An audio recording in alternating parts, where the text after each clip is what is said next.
కాపాడుతున్నారు. మరి అది నిజమే. మా ఊరు సైడ్లో అయితే మొహం నిండా పసుపు రాసుకొని రూపాయి బిల్లు అంత బొట్టు పెట్టుకుంటారు వాళ్ళు. మా అమ్మ వాళ్ళు ఎప్పుడైనా మా వాళ్ళు ఇటు వచ్చారనుకో, మళ్ళీ ఒక ఒక ఒక ఎలా ఎలా చూస్తారంటే ఒక చీప్గా చూస్తారు వాళ్ళు.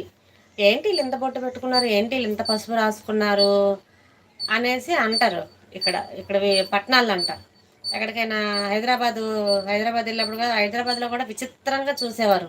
ఎందుకంటే మా చెల్లె వాళ్ళు ఉన్నారు కదా హైదరాబాద్లో, అప్పుడు వెళ్ళినప్పుడు విచిత్రంగా చూస్తారనమాట. ఎందుకండి, ఇప్పుడు లేడీస్కి అందం బొట్టే కదా, అవి భర్త ఉన్నన్నాలే మనకి ఐదో తనం అనేది. అది అందుకనే ఎవరు కూడా తక్కువగా చేస్తారు అని ఎప్పుడు కూడా మీరు ఎవరు మానేయొద్దు.